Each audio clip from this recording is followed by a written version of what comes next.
और तालिबान के कब्जे के बाद अफगानिस्तान में कोहराम की स्थिति है। अफगान के बदले हालात ने भारत की भी चिंताएं बढ़ा दी। पठानलैंड में तालिबान राज का भारत पर भी बड़ा असर पड़ सकता है। हम आपको ऐसे 10 मुद्दों के बारे में बता रहे हैं जो भारत के लिए मुश्किलें पैदा कर सकते हैं। पहला, तालिबान को पाकिस्तान का समर्थन है जो भारत के लिए बड़ा सिरदर्द हो सकता है। दूसरा, तालिबान के प्रति पाकिस्तान के सुझाव से आतंकवाद का रूप विकराल हो सकता है। तीसरा, अफगानी जमीन से आतंकी खतरा बढ़ सकता है। पाकिस्तान और चीन भारत के खिलाफ तालिबान का इस्तेमाल कर सकते हैं। चौथा, चीन से समर्थन के बाद तालिबान ड्रैगन के इशारे पर काम कर सकता है। पांचवा, तालिबान इस्लाम के नाम पर कश्मीर में गड़बड़ी फैला सकता है। छठा, तालिबान के सहयोग से पाकिस्तान कश्मीर में आतंकी गतिविधियां बढ़ा सकता है। सातवां, अफगानिस्तान में ड्रग्स काफी फलता फूलता रहता है। आशंका है कि तालिबान पैसे कमाने के लिए इसका उपयोग अंतर्राष्ट्रीय ड्रग्स तस्करी में कर सकता है। आठवां, अफगानिस्तान में भारत के कई प्रोजेक्ट हैं। सलमा डैम समेत कई प्रोजेक्ट पर भारत ने हजारों करोड़ रुपए निवेश किए हैं। तालिबान इसको ठप कर सकता है। नौवां, अफगानिस्तान में रहने वाले भारतीयों की सुरक्षा पर खतरा मंडरा रहा है। और 10वां, अमेरिका की तालिबान पर फ्यूचर प्लानिंग भी भारत पर असर डाल सकती है। मुल्ला बरादर, जो इस्लामिक अमीरात ऑफ अफगानिस्तान का नया राष्ट्रपति है, उसकी गतिविधियों पर भारत भी सतर्क है। मुल्ला बरादर पर भारत में बेचैनी क्यों है, हम आपको 60 सेकंड की इस रिपोर्ट में दिखाते हैं। भारत के लिए सबसे बड़ी टेंशन की बात मुंबई हमले की मास्टरमाइंड हाफिज सईद से मुल्ला बरादर के रिश्ते से है। हाफिज सईद जो हमेशा भारत में आतंकी साजिश की प्लानिंग में लगा रहता है, अफगान में तालिबान राज बनने के बाद मुल्ला बरादर को अपने नापाक मिशन में इस्तेमाल कर सकता है। इसलिए भारत की पूरी नजर मुल्ला बरादर की गतिविधियों पर रहेगी और पाकिस्तान के साथ बरादर के रिश्तों पर टिकी होगी। सरकार की तरफ से इस बात की आधिकारिक तौर पर पुष्टि नहीं की गई है, लेकिन माना जाता है कि पिछले दिनों दोहा में भारतीय प्रतिनिधियों ने बरादर से मुलाकात भी की है। तालिबान के पूर्व शासन में अफगानिस्तान में कई अहम पदों पर रह चुके बरादर के संबंध अलकायदा के संस्थापक ओसामा बिन लादेन से भी रहे हैं। ये भी आशंका जताई जा रही है कि अलकायदा की वापसी हो सकती है। जानकारों का मानना है कि मुल्ला बरादर का रवैया दूसरे तालिबानी नेताओं के मुकाबले काफी नरम है, लेकिन भारत आंख मूंद कर बरादर पर विश्वास नहीं कर रहा है। हालांकि कई बार अफगानी नेता सार्वजनिक तौर पर जो कहते हैं और वास्तविक तौर पर जो करते हैं उसमें बहुत अंतर है। भारत को लेकर तालिबान का रवैया बहुत हद तक पाकिस्तान भी निर्धारित करेगा। पाकिस्तान ने हाल ही में बरादर की मुलाकात चीन के विदेश मंत्री वांग यी से करवाई है। तालिबान दुनिया के लिए एक अतीत बन गया है। दुनिया को लग रहा था कि अमेरिका ने तालिबान का वजूद ही खत्म कर दिया, लेकिन सिर्फ 90 दिन में ही अफगानिस्तान की पूरी कहानी ही बदल गई। तालिबान इतना ताकतवर हो जाएगा किसी ने सोचा भी नहीं था। तालिबान ने सिर उठाना शुरू किया था तब लगा कि छोटी मोटी हिंसा होती रहेगी, लेकिन तालिबान सिर्फ 90 दिनों में काबुल तक कब्जा कर चुका है। जिस राजधानी में घुसना नामुमकिन लग रहा था, वहां तालिबान को दाखिल होने में सिर्फ 24 घंटे लगे। काबुल पर कब्जे पर हमारी ये इनसाइड स्टोरी बताने वाली रिपोर्ट देखिए।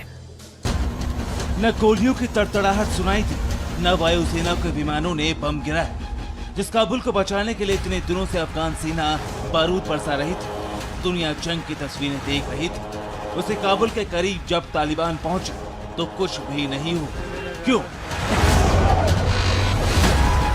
दुनिया भर में खबर फैली कि तालिबानी काबुल के करीब है। अशरफ गनी ने घुटने नहीं टेके। जोरदार संघर्ष का अनुमान, लगा आर पार की लड़ाई हो, लगा अमेरिका से बॉम्बर्स का काफिला आएगा, लेकिन कुछ भी नहीं हो। क्यों? 24 घंटे में वो कैसे होगा जो 20 साल में नहीं हो सका? सबसे अहम ये कि अशरफ गनी को अंदाजा ही नहीं था कि उनके देश में हो क्या रहा है। रिपोर्ट्स के मुताबिक अशरफ गनी तक पहुंचने वाली जानकारियां गलत थी। अशरफ गनी को उनके कमांडर्स बता रहे थे कि तालिबानी अभी बहुत दूर है, तालिबानियों का काबुल में घुसना मुश्किल है।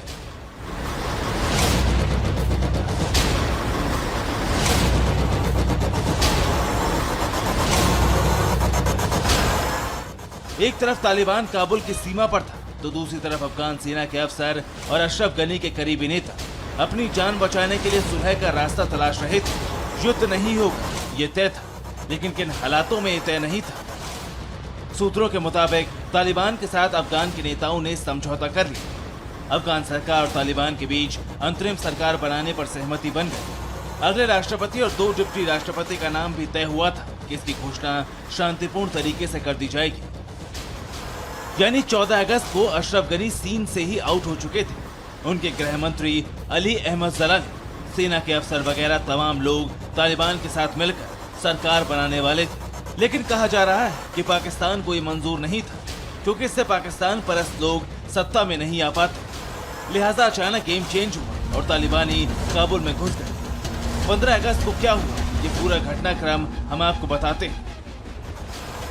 अफगानिस्तान की घड़ी के मुताबिक सुबह 11:15 पर तालिबानी काबुल के सीमा में हर तरफ से घुसने लगे। 11:30 पर तालिबान के प्रवक्ता ने कहा कि ये लड़ाके काबुल में नहीं घुसेंगे। अफगानिस्तान तालिबान के कब्जे में है और चंद घंटों के बाद औपचारिक तौर पर तालिबान के नेता अफगानिस्तान की कमान संभालेंगे। लेकिन उससे पहले एक ऐसी तस्वीर आई है जिसने दुनिया को डराया है। मुल्ला अब्दुल गनी बरादर अफगानिस्तान का राष्ट्रपति बनेगा। उसी मुल्ला अब्दुल गनी बरादर ने कतर में हमास के नेता से मुलाकात की है। ये वही हमास है जो अपनी आतंकी गतिविधियों के लिए कुख्यात रहा है। हमास पर जब इजराइल ने अटैक किया तो पूरी दुनिया के मुस्लिम देशों ने इसे मुस्लिम अस्मिता से जोड़ा और इसका विरोध किया। लेकिन आज अफगानिस्तान में बेगुनाह मुसलमानों का खून बह रहा है और दुनिया के सारे मुस्लिम देश खामोश हैं। अफगानिस्तान हिंसा की आग में जल रहा है। आम अफगानी तालिबान की बर्बरता का शिकार हो रहा है, लेकिन वो मौन है जो दुनिया में इस्लाम के ठेकेदार हैं, जो मुस्लिम हितों के पैरोकार हैं। अफगानिस्तान की जमीन पर तालिबान की गोली का शिकार होने वाले आम अफगानी का मजहब भी इस्लाम है, लेकिन खुद को इस्लाम का सबसे बड़ा ठेकेदार मानने वाला इस्लामिक सहयोग संगठन यानी OIC चुप है। ये सवाल इसलिए उठ रहा है क्योंकि भारत में हिंसा की छोटी सी वारदात होने पर भी OIC सवाल उठा देता है। कश्मीर में धारा 370 हटाने को OIC मुसलमानों के दमन से जोड़ देता है। लेकिन आज अफगानिस्तान की जमीन पर मुसलमानों के दमन की दास्तान पूरी दुनिया देख और सुन रही है, लेकिन खुद को मुसलमानों का मसीहा कहने वाले मौन हैं, खामोश हैं। चाहे NRC का मामला रहा हो या CAA का, भारत के हर आंतरिक मामले में OIC पर उसके सूबेदार अपना एजेंडा चलाते रहे हैं। लेकिन अफगानिस्तान में एक चुनी हुई सरकार को तालिबान के खूनी लड़ाकों ने जिस अंदाज में बेदखल किया, उस पर OIC खामोश है। OIC वही संगठन है जिसने कोरोना के समय कुछ मीडिया को लेकर भारत पर इस्लामोफोबिया का आरोप लगाया था। लेकिन आज अफगानिस्तान में तालिबान जिस अंदाज में महिलाओं पर जुल्म कर रहा है, इस पर OIC चुप है। और तो और पाकिस्तान OIC के बहाने पूरी दुनिया में मुस्लिम हितों का खैरखा बनता है, वो भी अफगानिस्तान में तालिबान के खूनी खेल की तारीफ कर रहा है। OIC और उसके सूबेदार भारत के खिलाफ इंटरनेशनल दुष्प्रचार करते रहे हैं, लेकिन आज अफगानिस्तान में बेगुनाहों मुसलमानों का खून बह रहा है। लाखों मुसलमान अपनी जान बचाने के लिए भटक रहे हैं, लेकिन इस्लामिक सहयोग संगठन चुप है। अफगानिस्तान के लाखों मुसलमान अपना घर छोड़ने और सड़क पर भटकने के लिए मजबूर हैं, लेकिन OIC मौन है। सवाल यह है कि क्या इन एजेंडावाद संगठनों के लिए सिर्फ भारत के मुसलमान ही मुद्दा हैं? क्या दुनिया के तमाम हिस्सों में मुसलमानों का बहने वाला खून इनके लिए चिंता और मंथन का विषय नहीं है? फिक्र आपकी,